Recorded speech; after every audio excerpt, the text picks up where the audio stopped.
Hello and welcome to the Static Traveller with me, James.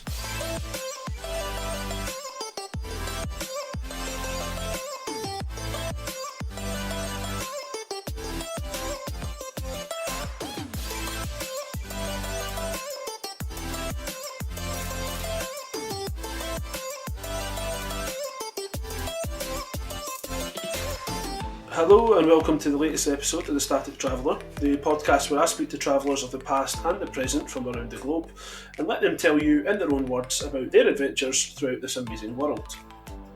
Today's guest is world traveller Ravi.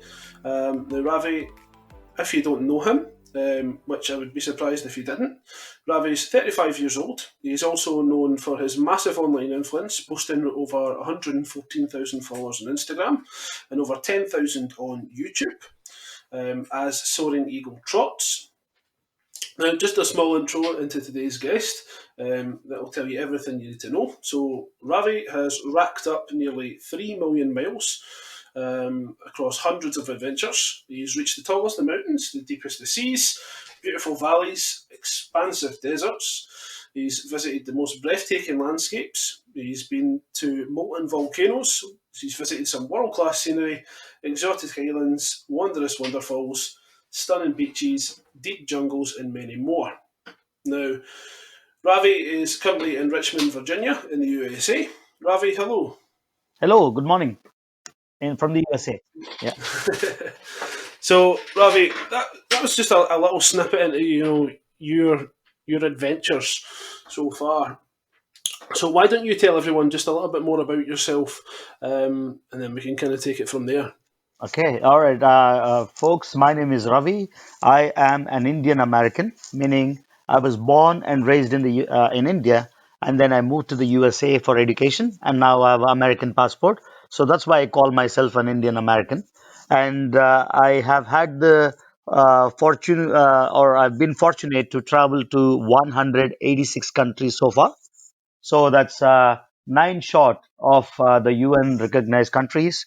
So I was looking forward to completing the remaining nine this year, but unfortunately, COVID did hit us, and then probably I'm going to defer it by a year or two. And I plan to complete all the countries by 2021 or 2022 as things get better. Uh, I work as a management consultant in the US, and I'm not a full time traveler. So I travel when I get time or when I can make time. So it's a logistical challenge having a full time job, having a family, and yet to pursue a passion to travel the world. So I've been successful in doing so, and my count stands at 186 right now. And I traveled to more than 100 countries using my Indian passport. So people tend to ask me, or people tend to think travel is quite easy because I have an American passport. On the contrary, most difficult countries I've done on my Indian passport. And when I got my American passport, all those countries where visa was easy was not easy anymore because I've completed them all. And then with an American passport, yes, travel becomes or tends to be a little easier in terms of visas and stuff. But otherwise, I completed almost 100 to 110. I cannot think of the exact number, but more than 100 countries on an Indian passport. All right, James, is it good? Yeah, I mean, 9 countries to go. That must be an absolute amazing place to be. Um, so my hat goes off to you. Nearly 3 million miles flown. That is some achievement. Did you ever think it was going to be possible when you started out? Not really. I mean, I was raised in a very normal middle class neighborhood in India, and the middle class in India is not like middle class in the USA or UK, right? I mean, middle class in India is you have a good house to live, you have enough food to eat, but probably not as much money to achieve something spectacular like traveling the world or seeing exotic places. So it was always a pipe dream. But to be here and where I am standing. I mean, it's really a beautiful surprise. So, you talk about growing up in middle class India. How Yeah. did you get from middle class India to traveling the world? So basically, I studied I studied I came to the U.S. To pursue my masters or to pursue my education, and then I moved to the USA. And after getting two master's degrees or a dual master's degree, I started working and then saving money and then started traveling. Okay. So I mean, your story itself is, truly inspirational. It just shows you that you can. It doesn't matter what your background is, as long as you've got a dream, and the willingness to do it, you'll achieve it. That's exactly true. Yeah. So what I want to do now is I just want to go through a couple of icebreaker questions for you, kind of quick fire, and then we'll move on to some deeper questions. Okay. So Ravi, when you're traveling, what is your travel necessity? What must you have with you?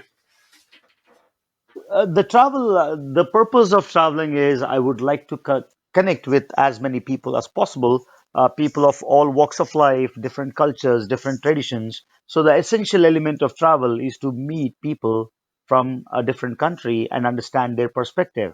That's number one. And number two, to find something unique. In the sense, if I go to a place, for example, I live in a beach town, or I was raised in a beach town, living on the ocean. So when I go to some exotic Polynesian island, the purpose is not to just enjoy the beach, but then to connect with people and find something that is unique to that particular island or a particular country. Yeah. That's the mission. So your must isn't, it's not a physical thing. It's more of an intent to connect with others, and I think that that's amazing. Um, so what's your hometown? Where are you from? I was raised in a city called Visakhapatnam. Also, the shortened form is Vizag on the eastern coast of India. India is a peninsula, so on the east coast of India is my city. Okay. And what's your favourite food? My favorite food is a mixture, but I tend to eat a lot of sushi. So I would say I'm a sushi man. I eat a lot of fish, and I really enjoy the Japanese cuisine. Oh, I can't take sushi. Oh, You can, no, I nope. know. Either you like it or hate it. There's no uh, middle ground for sushi. I don't like it. I think it's like I don't know what it is. It's just when I see the fish sitting on top of that rice, uh, it's just something about it for me. And it's maybe because the last time I tried it, it didn't go well for me, and I ended up with food poisoning. I see. So Understood. uh, I'll maybe give it a chance in the future. Yeah, I'm sure. So, what is your favourite country you've visited? I mean, I'm the problem with this answer is every time I say my favorite country is India, people tend to tell me that hey, you're Indian, that's why you're saying it. But I'm a full-fledged world traveler, like you mentioned earlier, 186 countries and many of them many times. If you have to put them on an Excel sheet or something, it's like I've traveled to more than 400 countries if you put the iterations, right? Yeah, Having traveled the length and breadth of the world, I think India is the most amazing country. And I have a reason. It's not because I'm Indian, it's because of the diversity. In India, okay, you travel 100 kilometers, one place, and then you travel 100 kilometers away. The culture is totally different, the food habits are different, the people are different, and probably the language or the accent is very different. So, yeah, in terms of diversity, I think India is the most diverse country that I've ever been to, that I've ever seen. And that's why I tend to like India because you don't get bored in India. You always find something different in India. For example, let's say, for lack of better things, right? If I were to choose a country like Spain, if I go to Madrid, it's one different thing. And if you go to Barcelona, it's Catalonia, it's one different thing. And you yeah, go to the north, Basque country, it's one different thing. But then you would find what, five, six, seven, 10 different things in a nutshell. But you go to India, you can find hundreds and thousands of different things. So that's why I find India to be very unique, very diverse. And that's why I don't get bored when I visit India more than two or three times a year. okay. So we will come back to that in a bit more detail. We'll speak a bit more about that. So when you're traveling, how do you relax? What's the best way to relax when you're traveling? So most of my travels are time sensitive. What I mean by that is I always have an agenda and I need to accomplish the agenda. So during traveling, most of my travel or most of my vacations are not relaxing vacations. I categorize them as an adventure travel versus a relaxing travel. If it were to be a relaxing travel, I go somewhere close by Mexico or Caribbean and stay in a resort and spend my time relaxing. But then when I'm traveling or when I'm when my intent is to visit a new country, it's really not a relaxing vacation. It's like jump from one place to another place to another place because I do have a job to get back to, and my Yeah. vacations aren't really large. So every 6 to 8 weeks, I take off 10 days and travel. So within 10 days, I want to maximize the time and accomplish whatever I can. Okay. Does So that what's your answer? Does that answer your what? question? Yeah, absolutely. Okay. What's your favourite song or artist? What's my favorite song or artist? Yeah, or Uh, artist. Yeah.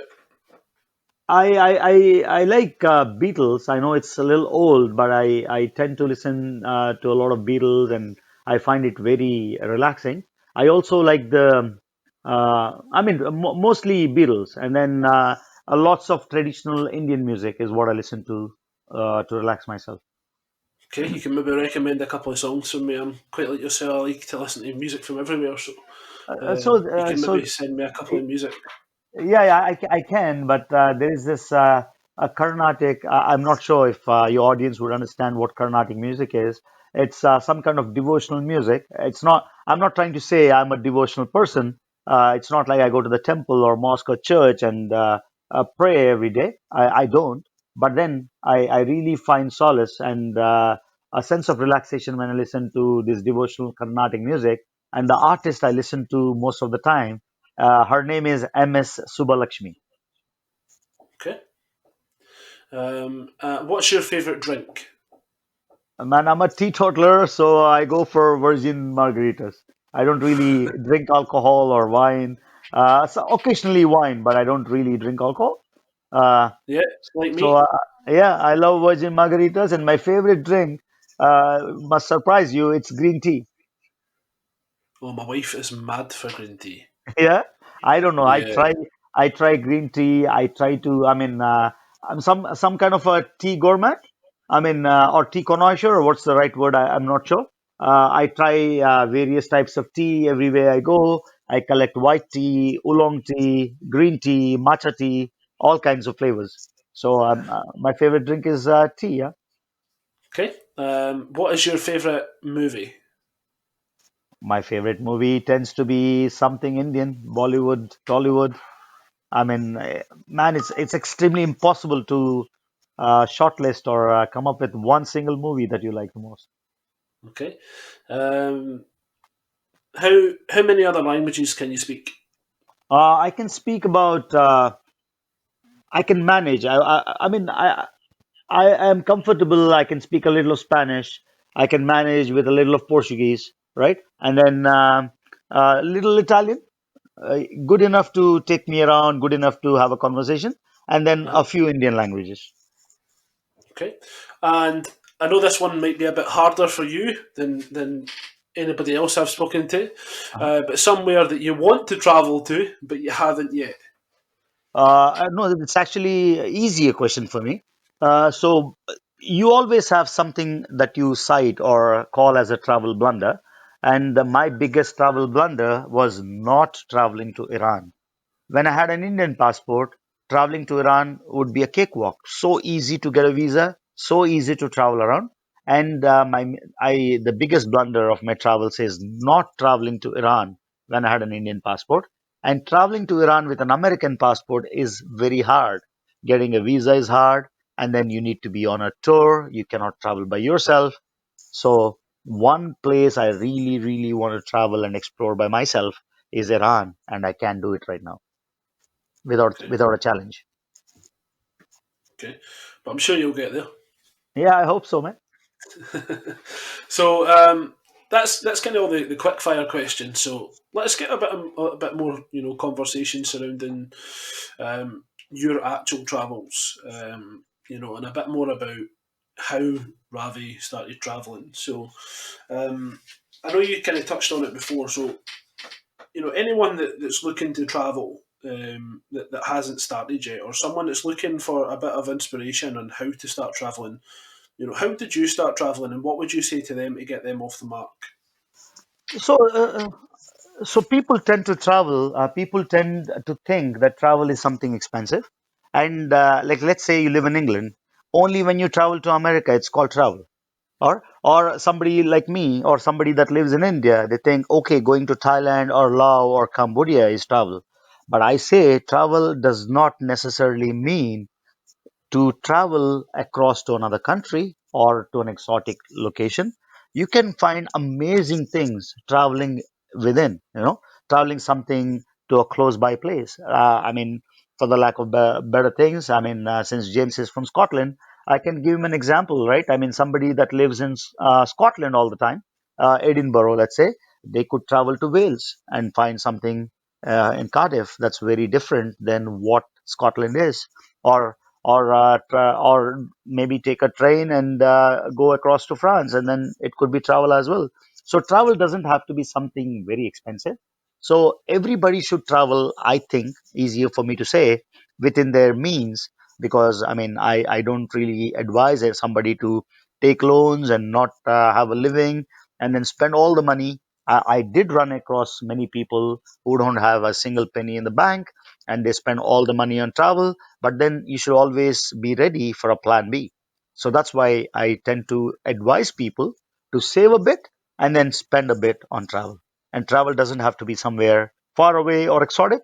You can travel to a nearby place, which is possibly something different than the place that you live in.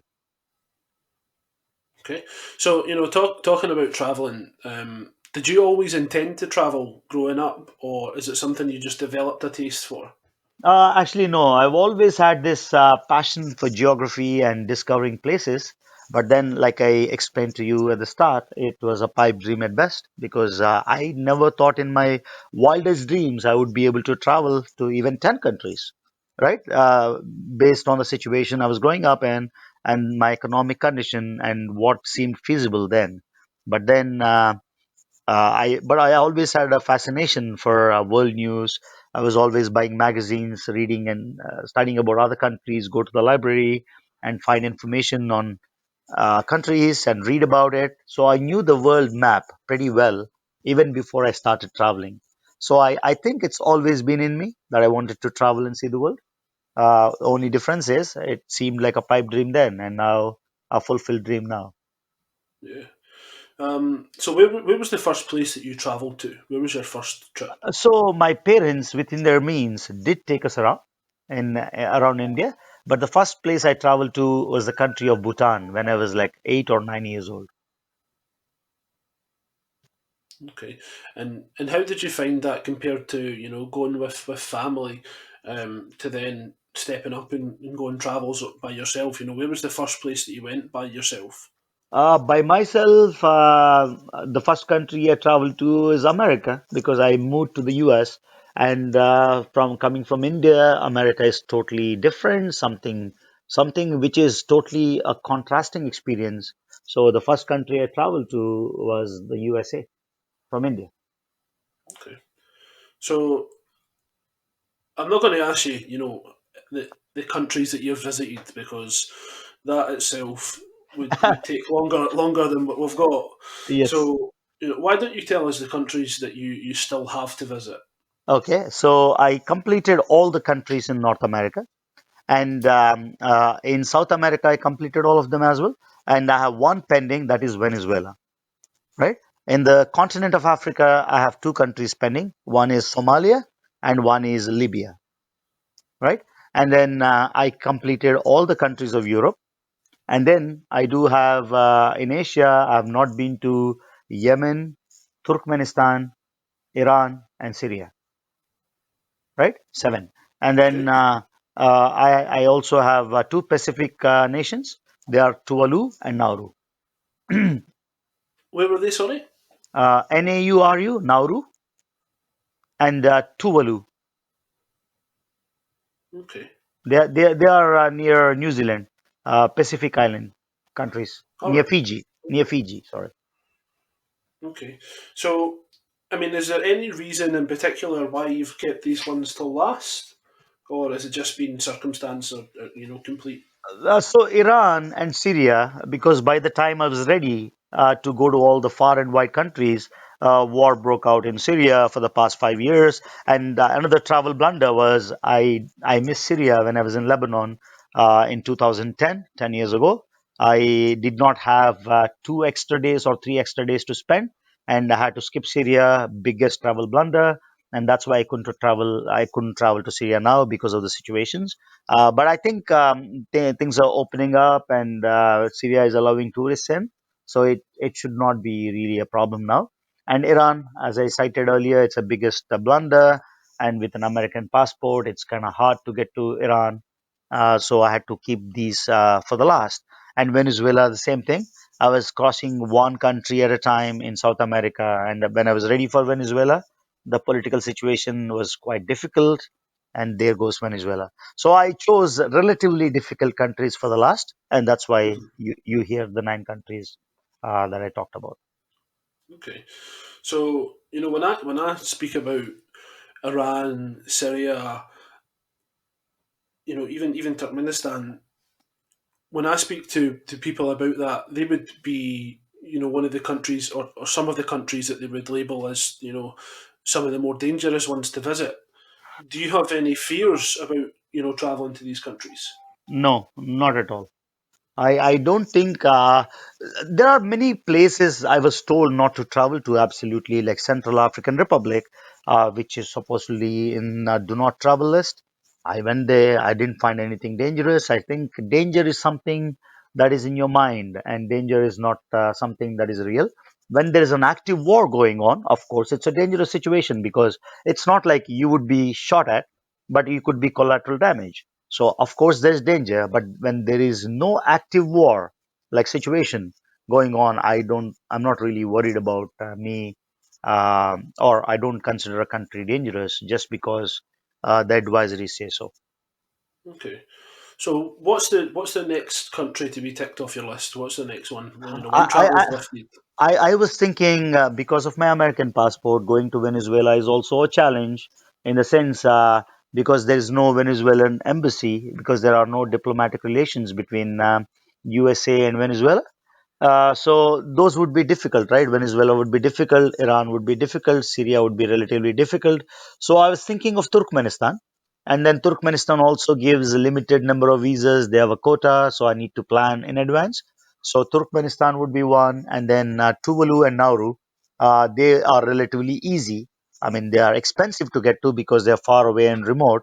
But then I want to finish off Turkmenistan, Tuvalu, and Nauru. Those would Okay. be the first three I want to finish. So you were speaking, about planning. How do you plan for your trips?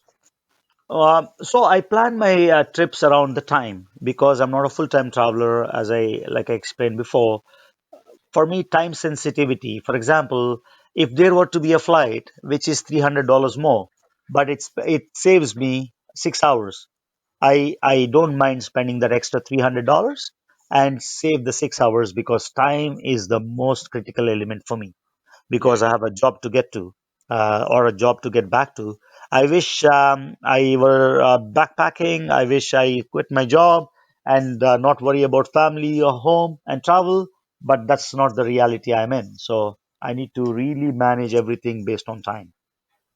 Yeah, and that itself is is really difficult. Especially when you're balancing your work life as well as it is a hobby that you have. Is traveling. Yep, And to get to that goal of visiting every country, yep, it's such a difficult balancing act. Not that it's anything I'll ever reach. I don't think for one second that something I'll ever be able to do. And again, it comes down to time restraints. Between work, family. Um, I was kind of having a laugh and a joke with my wife before I came on. I was like, "Why do we not just do it when we go and visit every country?" And she's like, "Well, maybe we could do every continent." And I was like, "Right, okay." So, um, so when you're traveling, you yourself, you are such a massive influence online. There are other big accounts out there. Do you reach out to other travellers to help seek advice for travelling? Do you reach out to other people to help plan? When I was at the initial stages, I used to, but I mean, I'm not being cocky, but I think I'm a pro now, having traveled to more than 400 countries. So I don't really reach out, but I do research a lot. And off late, I've been doing these random trips in the sense I have a destination in mind, I have a few destinations in mind. I buy a ticket into the country and out of the country, but not really plan something there. And then on the crux, right? I mean, when I land, I find it more adventurous to travel without a plan, and then gather as much as I can while I'm there, and then visit places than having a set travel and then pre-book a hotel and stuff like that. But yes, to answer your question, no, I haven't reached out to other travelers of late, unless the place is really considered dangerous and people advise me not to go. In those circumstances, I do reach out to people that have already traveled recently to those places so I can get some advice. Okay, so you said you're 35. All right, you're a part-time traveller. You've only got 9 countries to go. Mhm. Um, how long have you been travelling for? I've been traveling for at least 10 years now. So, initial stages, it wasn't rapid, and then it got more rapid in the sense earlier, because you are a novice, you don't know how to travel. You pick a destination, something like London, go to London and come back, or go to the Bath, London, Stonehenge, and come back. But now, as things moved forward, I got more smarter in traveling, and I know better how to allocate time to a particular place and then Hmm. travel. So, as things progressed, I got smarter and then better travel experiences and better travels. Okay, and in terms of traveling, Uh-huh. I've seen a lot of your videos and things like that online. I've had an extensive look at your Instagram, that kind of thing. Uh, You do travel sometimes with other people. What do you prefer, traveling by yourself, or do you prefer traveling in groups? With family, that kind of thing. so, I mean, like I categorize my vacations, there are adventure vacations, there are pleasure vacations, there are relaxing vacations. I tend to travel with my family on these relaxing vacations where we travel to some place exotic, some nice island, some nice resort, sit there, relax, and enjoy, right? And so that is a family travel. When I travel to these countries that are hard to get to, example Afghanistan, example Iraq, example Central African Republic, Democratic Republic of Congo, I prefer to travel alone and make travel buddies on the way or at the destination and travel with them if feasible. Like, for example, let's say you are in Kinshasa, I'm in Kinshasa, I meet you, and I understand that you're a traveler, I'm a traveler. And then, like, hey, tomorrow I'm traveling to this amazing place. You want to travel with me? And then travel together where possible. If not, then solo travel. Okay. And do you have any travel regrets, Ravi? Outside what Uh, we spoke about earlier. Actually, no travel regrets. And this is, I think, most travelers you have interviewed or most travelers you spoke with, I'm guessing the response is what do you call, without a dispute, that the more you travel, the more you want to travel.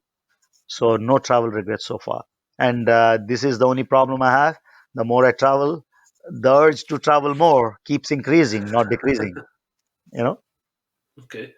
And outside the travel, what other passions do you have? Besides travel, I'm into fitness. I make sure I work out, have light cardio or biking or go to the gym. I go to the gym at least 3 to 4 times a week. So my second passion is fitness. And then my passion number three is studying religion. I'm not religious, so but I like to read religious books and discourses because I think religion also shapes up travel. For example, let's say you travel to a Muslim country.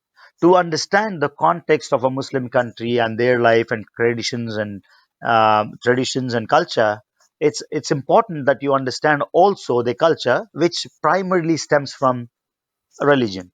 When you say Yeah, culture, I mean, I know culture is unique. It does not have to be religious or it does not have to be part of a religion, but somehow or the other, your practice, your daily practice, even in the US, which is a democratic country, I'm a non-Christian living in USA, but the fundamental constitution or the fundamental practices do come from Judeo-Christian practices. So it's important to understand the religious background of a particular mindset. So that's why I also study religion. Like I told you, I'm not devout anything. I don't go to a mosque, temple, or church to pray, but I do study religion just out of curiosity. yeah. So travel, fitness, religion.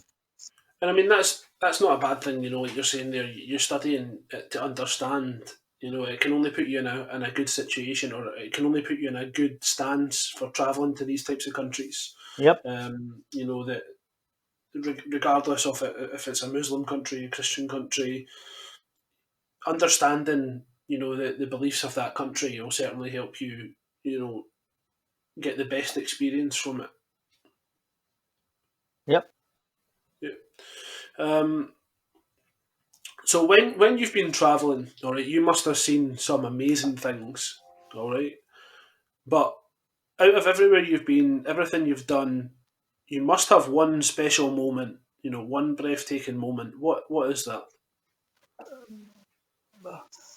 So one breathtaking moment, I've done quite a lot of adventurous things, and there were, I can list maybe 100 wow moments.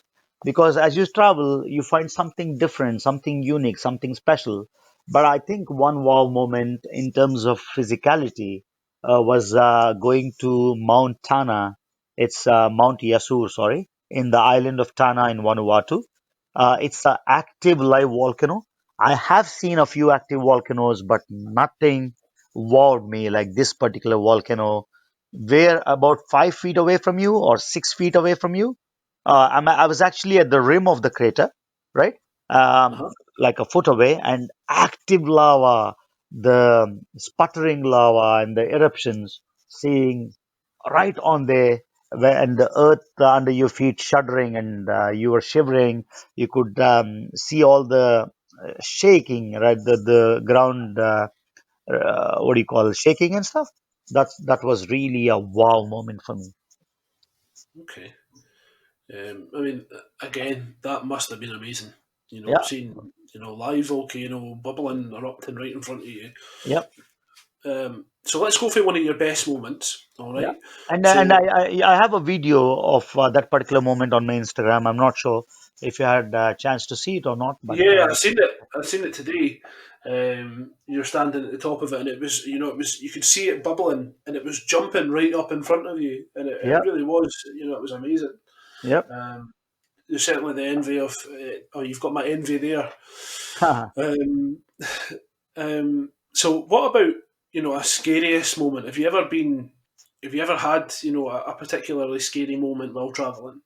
Not really. I mean, like I said, I was traveling to the easier countries, easier in terms of safety, easier in terms of the scare element. And by the time you cross 100 countries, I don't think anything would surprise you, right? So there was not really a scary moment.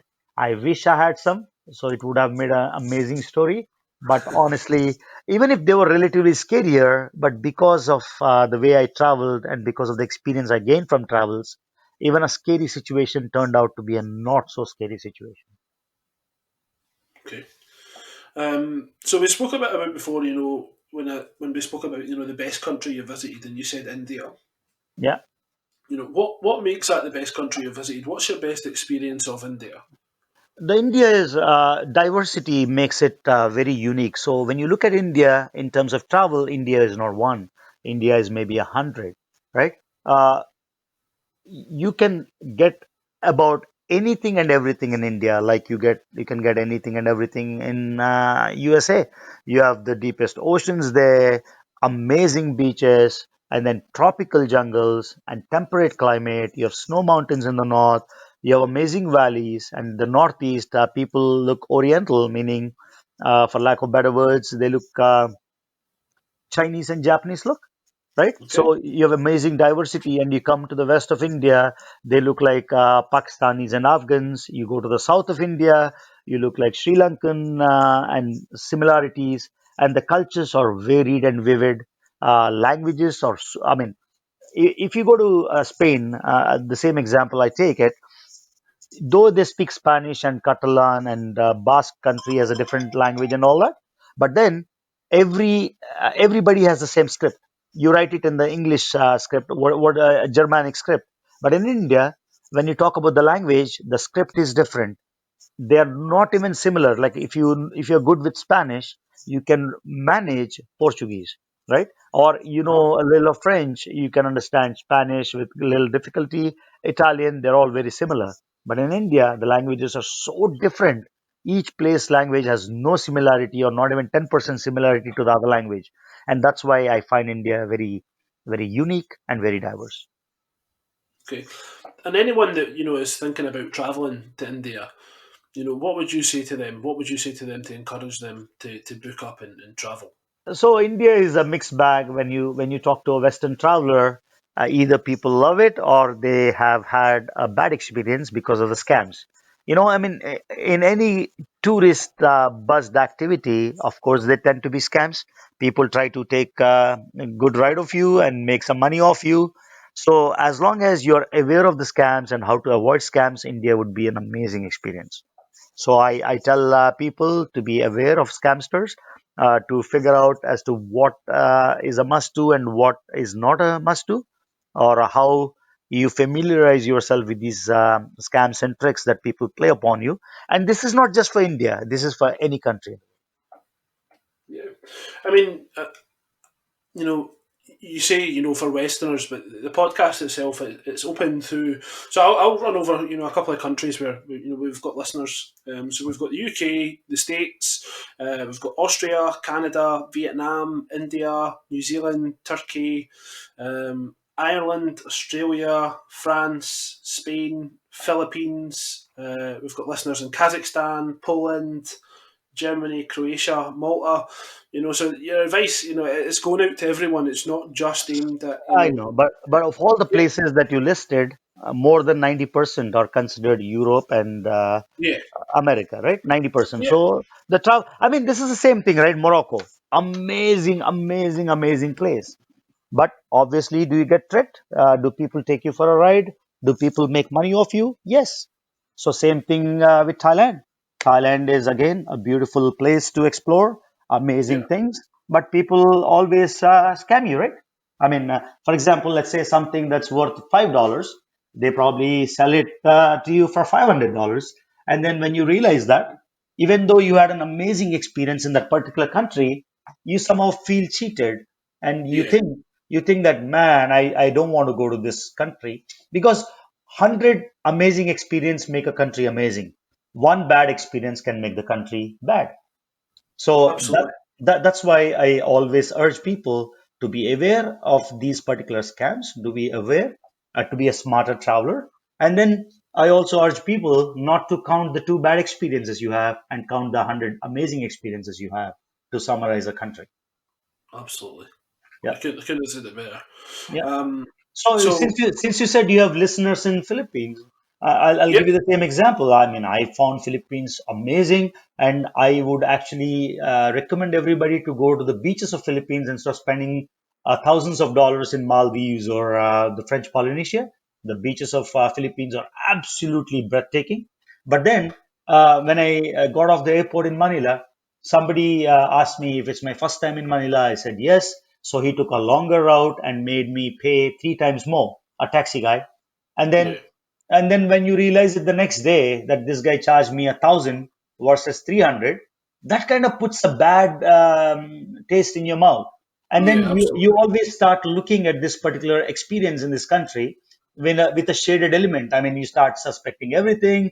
Then your mind is half there, half not there. So I tell people you should not take that negative experience as a ground or as a foundation to judge the rest of the country. That's what I was trying to get at. And No, absolutely. it doesn't have to be west or east, right? It's anywhere. So, In terms of your best experience, right? So let's talk a bit about the worst experience you've had. So, you must have had a country that you visited that you didn't like, or there's just something about the country you just couldn't take to, and it's maybe just the city you visited. It might be you visited another part of the city. There must be somewhere though that you've travelled that you just didn't enjoy as much as everywhere else. Every country I really, really enjoyed. But if I have to list something, the number of experiences, if I don't find something unique in a particular country, then I would tend to list this as a boring country. So recently I went to South Sudan, the newest country in the world, right? The youngest country in the world. And then because of a semi-civil war situation, I could not really explore a lot of South Sudan. So far, I've only been in the capital city of Juba and the surroundings, and based solely on my experience, I did not find anything unique, anything different, anything exciting in South Sudan. That does not mean there are no exciting things in South Sudan. I did not get a chance to see those exciting things. Yeah. And what about worst experience? So, what's the worst experience you've had while travelling? Traveling to South Sudan or everywhere else? Just anywhere at all. It doesn't have to be So, there. So that so this is what I figured out or I discovered having a chance to travel around the world, that people in general are the same. Meaning to say, everybody is looking for a good roof over them, and then get a decent meal, and everybody wants to be happy. So there are more things that connect us. There are more things that are common than things that are uncommon. I mean, we may look different, we may practice different religions, we may have different cultures and traditions, we may live off in different landscapes, be it hills, valleys, oceans, beachside, whatever it is. I think underlying there are more things that are common amongst people than things that are not common amongst people. That's what I discovered. And I find this very gratifying that we are all almost one and the same. That's what is the biggest lesson I learned with my travels. so like you say, you have vast experience when it comes to traveling. Um, but it's not always been that way. So when you started out, what's one thing that you wish someone had told you before you started to travel the world? One thing, I mean, I think even if I were to narrate my story for 1 hour, somebody listens to my podcast, and I give you all these tips and travels. I think travel is something of a self learning experience. What I learn is something unique than what you may learn or what you may experience, right? While it's easy to put it in a mold or a cast, I think travel is something that everybody has to discover and learn to themselves. So the only things I can think of is I was initial stages. I was looking for a hotel in a very nice location, a business kind of a hotel. I wish I weren't living in a posh hotel, spending all the money. Instead, stay in a very decent hotel in a normal neighborhood, so you can experience the neighborhood and you feel the reality of that particular country. In other words, instead of going to some remote African country and staying at the Hilton in the safest part of the city, what would you learn? Nothing. It's like living in the US or living in the UK, because you're staying at the Hilton in the safe Yeah, neighborhood, safe compound, and you're spending an exotic amount, like a big amount, like 200, 300 US dollars for a small country, versus you can spend the $20 or $30 just a few streets away from Hilton. And then you are in a normal neighborhood, and then you can enjoy really the country you visited. So that would be my regret. I spent a lot of money, wasted a lot of money staying in the Hiltons and Marriotts in countries where I don't need to, and that's what I would say. So look for a. You don't have to stay in the slums of a particular country. You can stay in a semi decent neighborhood and then save money. And the second thing is, you don't have to really book an expensive hotel, because all day you're touring and you come back to the hotel just to sleep. So why do you need a 300, $400 hotel to just spend the night? So that's one thing I wish I changed. not just for monetary terms, but also in terms of experiences. So now when I stay in a regular hotel in other parts of a neighborhood, I find it more thrilling and more educating, more educational. Okay, perfect. Um, so when with the amount of followers that you have, okay, and with the amount of subscribers that you have on YouTube and that kind of thing, Mhm. people must reach out to you a lot and ask you, for advice, that kind of thing. What are you asked most commonly? What did people always ask you? So I mean, it's a little very. Most of the emails I do get a lot of emails. I do get a lot of inquiries. Everybody comes and starts, right? I mean, most common question is, "Hey man, how did you travel?" Right? I mean, you, even when I answer once or twice or thrice, it's okay. But the question is pretty common, so I I wanted to save like a draft, and then I can send it to people. The first and most impressive thing, or the most common question I get is 186. Is it real? That's exactly the message I get. 186. Is this for real? Right? Is this true or an exaggeration? And you say yes, or you respond and like, how did you make this happen? Those are the very common questions. And the second So, common question is, how do I increase my Instagram following? That's the second common question. so These are you the get you get questions of people asking you if your adventures, your travels are real. Yeah, that's right. Okay, that itself, it must be quite frustrating to be questioned in that kind of manner. No, no. Um, They don't question because they don't want to trust. They question out of getting wowed. So those okay. questions are in a positive element, not a negative element. Ah, right. Okay. And in It, terms it, of, it's like if you tell me tomorrow you've landed or you've been on the Mount Everest to the tip, I'm like, man, are you serious? Is it real? That kind of right, wow experience. Not that people are suspecting me or people don't believe me. So those are positive emails, not negative emails. right. Okay.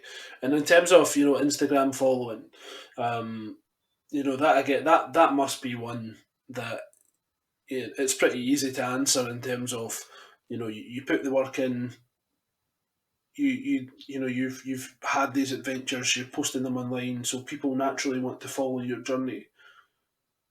Yeah, yeah, yes, that's how it started. And Instagram is crazy. Sometimes you get amazing responses. Sometimes it's lackadaisical response. One day you get 10,000, 12,000 likes. One day you get 3,000 likes. It's hard, right? It depends on the mood. It depends on the day. It depends on the time you post. It depends on various things. But my Instagram following went up, though it's stagnant now, is because I post different things from different countries and use different tags. So let's say I post something from Spain, people like it. I post the next day something from Portugal, different set of people see it, and that's how my Instagram following grows. Yeah, brilliant. Um, and do you think you'll ever stop traveling? Once you get to that target. No, like I told you before, the more you travel, the more you want to travel. The more places you see, the more places you want to see. So I think travel is something like an ascendancy, unless I break my leg or I have some extreme health conditions. I don't think I would ever stop traveling. Okay. Um, so the next part of the podcast is normally where I'd get a question from a little girl. Okay. So I spoke to her this morning and I explained to her, the amount of countries you visited and how many you've got left to go. So the question that she then gave me had really nothing to do with travelling. Um, so she's asked me, Ravi, what is your favourite sandwich? What's my favorite sandwich? Yep. Man, that's something sandwich. I What's bet that's. I bet you've never been asked that one before. Yeah, yeah, I know. Asking somebody who's Indian because we don't deal with sandwiches, right? Our food is something different. But my favorite sandwich is a salmon sandwich. I had in a country called Marshall Islands. I don't know what was so special. We had some kind of a salmon, and it was layered with various ingredients that are local, and it's spiced up with some Indian chilies, and that was my favorite sandwich. There's no name for it. There's no category for it. Something I tasted, you know. Okay. Um, right. So the next part of the podcast is what we can, kind of spoke about it before we started recording, Mhm. which is a story time. All right. So I want you to take us on an adventure. All right. To take us on a journey, tell us in as much detail about one place or adventure that you want to share with us. Like I say, as much detail as possible. Things that you've done, things to eat, places to visit. Somewhere you think everyone must visit at least once in their life. So the country that I choose to explain may not be a country that I advise everybody to. I mean, it would not be in a category that everybody has to see it, right? I mean, so the country I choose to explain primarily because it's so exotic. I'll actually name two countries. One which was really special for me, or which was really a wow moment for me, and then another country which I would recommend everybody to visit, right? Two categories. The first category is Pakistan. And as you know, India and Pakistan, they were one country before 1947, and they were divided when the Britishers granted independence to the Indian subcontinent. Uh, since that year, 1947, when both countries became independent, they fought three large wars and many small wars. I mean, probably every day or every other day, there is some skirmish going on at the border. So, all we were taught on both sides that India and Pakistan are blood sworn enemies, right? So, Pakistanis do not get a visa to India to travel. Indians do not get a visa to Pakistan to travel. But then I recently had a chance to visit Pakistan, and based on the situation I explained, based on the background, I think visiting Pakistan was really a wow experience for me, only because we hear stories of Pakistan since ever since we were kids. All we hear about is Pakistan, India, India, Pakistan cricket matches, India, Pakistan wars, India, Pakistan skirmishes, India, Pakistan terror activities. And that's why traveling through Pakistan was a very, very, very special experience for me. And then the second country that I would really recommend everybody to travel is the country of Bhutan, which is close to India. So getting to Bhutan is a challenge because they do charge per day $250 or some kind of surcharge. So it's a little expensive to travel to Bhutan, but I would say Bhutan is between two largest countries. One is India and one is China. A small little country between India and China with enormous influence of Buddhism, beautiful architecture, beautiful little monasteries, and then something different than India though and China, though it's between India and China. So I would recommend everybody to visit Bhutan and not to miss Bhutan because I could cite a simple place or a place within a country like India or Pakistan or China, but since it falls under a large country like India, I wanted to name Bhutan as that special experience. What makes them so special to you? What during your adventures there? What makes them so special? So if you were to ask a non-traveler, somebody who has been to 100 countries or 150 countries, if you ask how many people that are non-Indian, I mean, because it's so close to India, if you ask around the world how many people have been to Bhutan, I'm sure the answer would be the least. I mean, if somebody is on a mission to travel to every country in the world, then of course, obviously, they go to Bhutan. So that's why the true exotic element of it. And since not many people travel there, and also Bhutan is the only carbon positive, carbon, right? Carbon negative, sorry, a carbon Yeah. negative country in the world, meaning they pump out more oxygen than they consume. And that itself is a wow thing. And you have to visit because we are all producing more carbon, right? and then we are producing less oxygen than we consume, making it a carbon positive thing. So Bhutan is obviously a carbon negative because they pump out more oxygen than they use, and that's why I call it very special. And then truly exotic because you can't find any normal individual traveling to Bhutan all the way. That's why I cited Bhutan as that particular country. And Bhutan, is that, now correct me if I'm wrong here, but Mm. is Bhutan not the country where the airport only has like 8 pilots that can actually land there? Yeah. That's the one. That's the one. It has one airport, and it's in the city of Paro. And yes, you're right. That's exactly the country. So tell us a bit about that, landing in Bhutan. I mean, honestly speaking, when you are a passenger with a window seat, you would not realize the challenge. Only the pilot would understand how challenging it is to land there, right? So when I land, it's beautiful. You lie low, and you're so close to the mountains as if the plane were to hit a mountain, right? Beyond that, unless you're a pilot, you would not understand the challenge of it. Tell us a bit more about the culture of Bhutan then. So, when you landed, what was the first thing you did? The first thing is that the country takes pride in happiness and not the GNP. They proudly say we don't worry about the GDP or GNP. We instead concentrate on gross national happiness, GNH. So that is pretty unique. And though they are pretty close to India and very easy to get to India, and the other side is China, they preserve their unique traditions. They have their dress, which looks like the Scottish dress. I mean, the closest I can think of is a gown, Scottish gown, in a different way, but very similar to what like it's the knee length. Uh, and that's the unique thing. And the food is also unique because they have chilies in everything they make, right? So rice with chilies, curry with chilies, everything with chilies. You cannot think of any Bhutanese staple food or Bhutanese cuisine without chilies.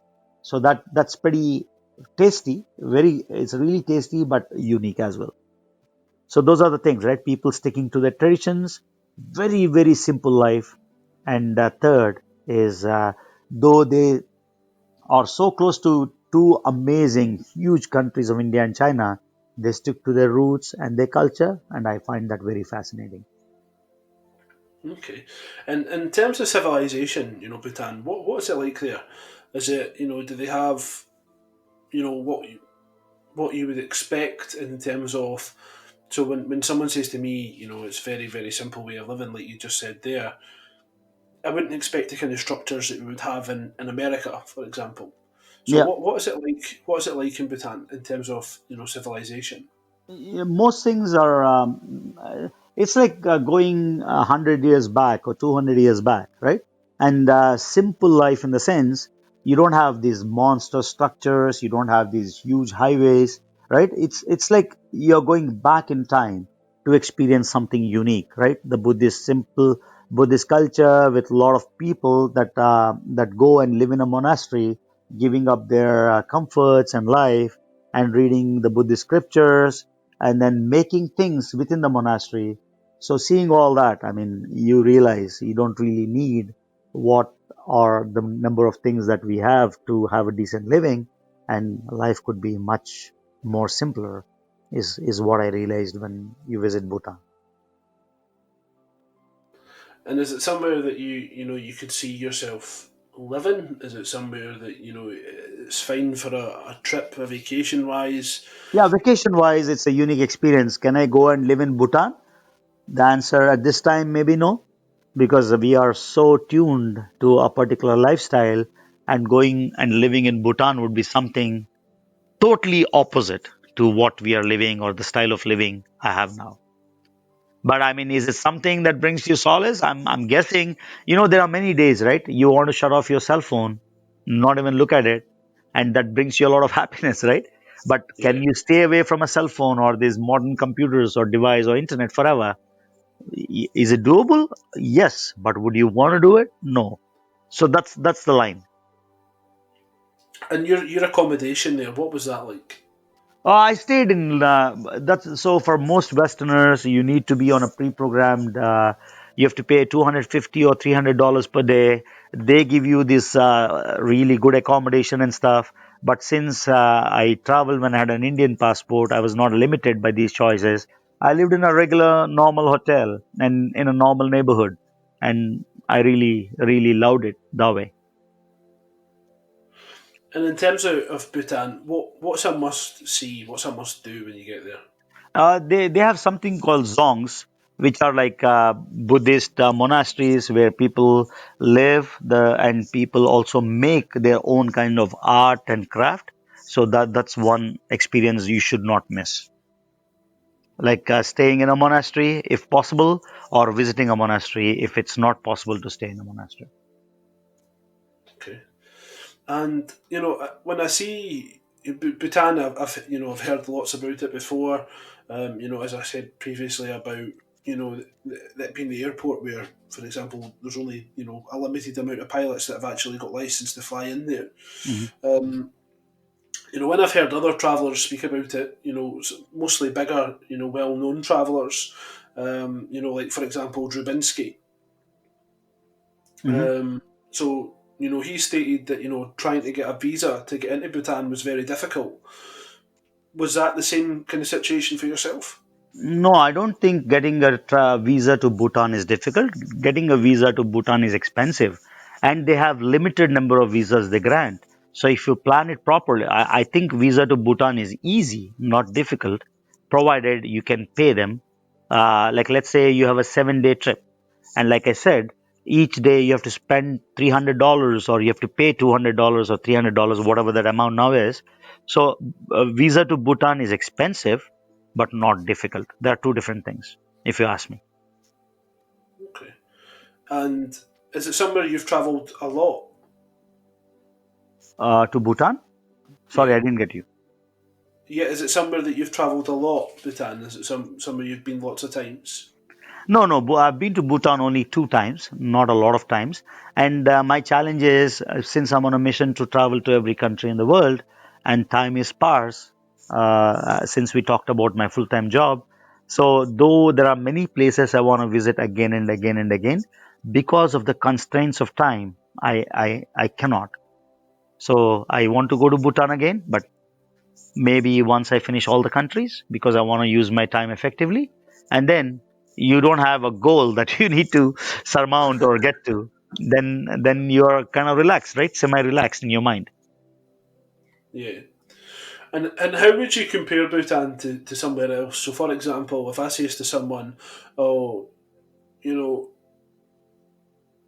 Thailand," they would say to me, "Thailand is kind of like Vietnam, right?" So, in terms of the experience, in terms of the culture, kind of thing. I So, would say the closest one is Tibet. okay, I mean, Tibet is part of China now. I mean, under their control. So I would say real Tibet, and Tibet is transforming every single day because there are more Chinese, more Hans. They are moving into Tibet and slowly erasing the uniqueness of Tibet, as you understand, as we all know. So Tibet 10 years ago and Bhutan, very similar. And now you go to Tibet, it does not feel like Tibet, sadly. It feels like China. You have Chinese supermarkets, Chinese restaurants, and then big buildings, massive roads, a train that connects to Lhasa. Only the original Potala, which is the Dalai Lama's residence, is intact. Everything else is changed. So I would say the uniqueness of Tibet, right? Or the mystical Shangri-La, I would say, is Bhutan. okay, brilliant. Thank you very much for taking us on that trip to Bhutan. All right.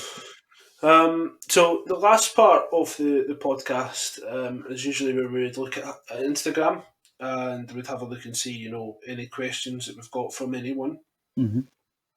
So I do have a couple of questions here for you. All right. Okay. Um, this one's quite interesting. I think, although it's a question for any real traveller, um, but for someone like yourself, I think the answer will be interesting. So, in terms of your bucket list, all right, Uh-huh. outside of so the question is, top place on your bucket list, but I'm going to alter it slightly. So once you've reached every country, what's next on the bucket list? Once I reached every country, so I have to give a long answer to that. Yeah, Let's go for say, it. let's say I have traveled 10 days in Iran or 7 days in Iran. I can proudly mark Iran as a country that I've visited, but have I really visited Iran if you spend 7 days in a country? Let's say you are an Easterner from Thailand. You come to the USA, you travel 2 days in New York, 2 days in Washington, 1 day in Los Angeles. Do you consider America's travel has been completed? The answer is no, right? So Yeah. that's why I would say exploring other parts of the countries I visited is what is in my bucket list. So while the world thinks Ravi has been to every country in the world, wow, that's a stupendous or an amazing experience. In my heart of hearts, I know I've not seen all parts of the world. Just because you visit a capital city or visit two or three places within a country, I don't think makes the country complete. So my bucket list is to visit other parts of the countries I visited, but the other parts that I've not seen. So that would be my bigger bucket list in my mind. Okay. And the next one I've got here. So who's the most interesting person that you've met so far? Most interesting person, and I can't have a small answer for that. There are so many amazing people I met. And the most interesting person I met is a little girl I met in Rwanda, right? She goes to school in the morning. She comes back from school at 4 p.m. because she has to walk 2 miles or 2 kilometers to get a pot of water, right? And then she Uh huh. gets that pot of water, comes back at 6, and then she spends 2 hours helping her mom making some traditional garments. I mean, what's more interesting than that? You tell me. Yeah, I mean, when getting to see, all these different cultures, all these different. Yeah, when you ask this It's question, not I'm really sure thinking. some people would say they met Messi. That's the most interesting person you met. Or some people would say, hey, I saw the king of Saudi Arabia a few feet away. Maybe the most interesting person you met. Or you find somebody who is handicapped, no legs and no hands, and still goes to the gym and does whatever he can. That's the most interesting. So, how do you define interesting, right? So, my definition of interesting is something that inspires you, something that makes you wow. There's so much you can learn from this little girl, right? So that's why I quoted the little girl. Okay. So, what destination have you found to be the most overrated? Most over what? Sorry, last word. Most overrated. Overrated. I want to avoid this question because I don't want hate. I'm not going to answer this. Okay. It's better not Uh, to answer that. Because I okay. mean, this is always a perception, right? I could say, hey, Paris is overrated. Somebody else could say London is overrated. Somebody else could come and say Mumbai is overrated. So I think it's a personal thing, and I don't want to answer this question for the same reason. No, that's fine. Um, window or an aisle seat when When you're do on the what? plane? Window or aisle seat? Oh, window or aisle seat. Always a window, man. Always a window. Unless I'm tired and it's a 15-hour flight and I can't, then I prefer aisle seat because it's easy to get out and in. But most times I prefer window seat because the window views while landing and takeoff are the best. Okay, You, so I've got. On you go, sorry.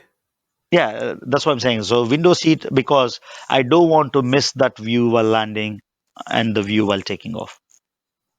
Okay, so I've got two more questions for you here, okay? Fantastic. So we have what's the most interesting animal you've seen?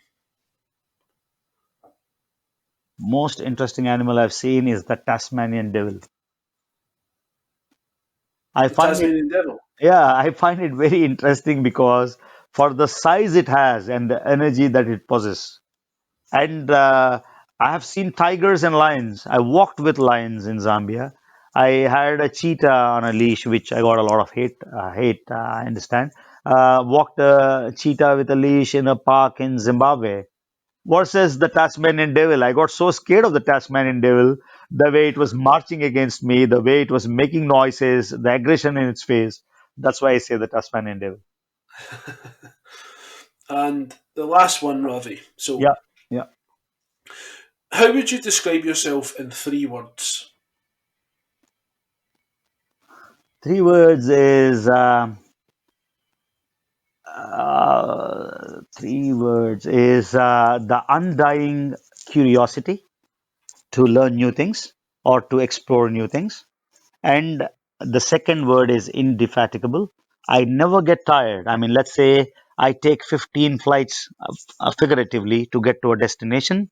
I land, I don't need to sleep, I'm ready to go and explore the country or the place. So I would say undying curiosity, indefatigable, and lofty goals. I keep changing the goalpost every time I move forward. When I started off, I needed 25 countries, then 50, then 100, now to every country in the world. And then, am I done with every country in the world? No, as I explained to you. So the third word would be um, changing the goalpost in a better way. Perfect. Brilliant. Um, I mean, that's everything I have, all the questions I have for you today, Ravi. And, I can't thank you enough for coming on the Static Traveller, and speaking to myself about, your experiences and just, giving me a chance to pick your brain, for other people to hear. Yeah. Um, so, for the people that don't know, where can they find you? Where can, what do they need to search for you to find your journey? Where do they find my journey? As in, I'm sorry. Yeah, like your social medias, where can people find Ah, I you? see. So my IDs are a little common.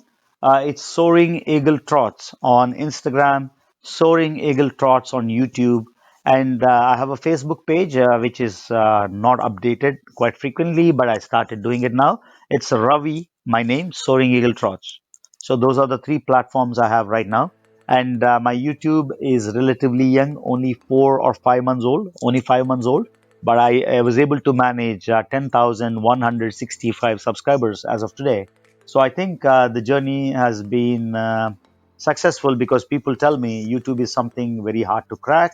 It's very hard to gain views. But once you gain it, once you have a foundation, it's easy to exploit that base. So YouTube is the latest one, and I really like making vlogs because on Instagram you put a picture or a 1 minute video is not as expressive as a 10-minute video or a journey that you post on YouTube.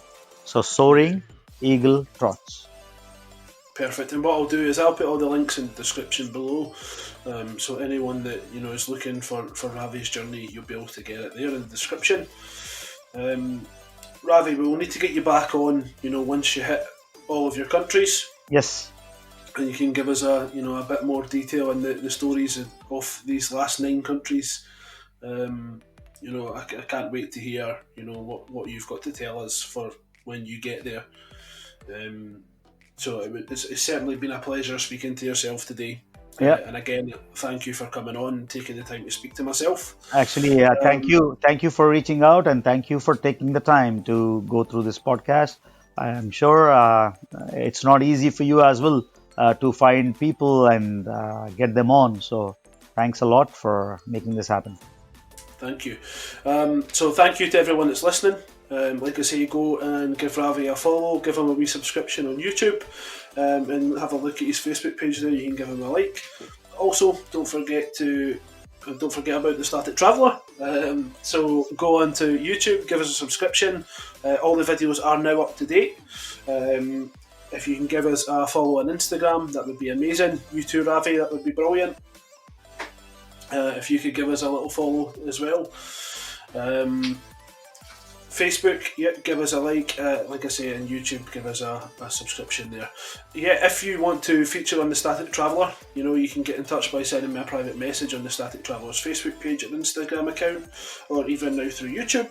But until the next time, you keep travelling and I'll stay static. Thank you.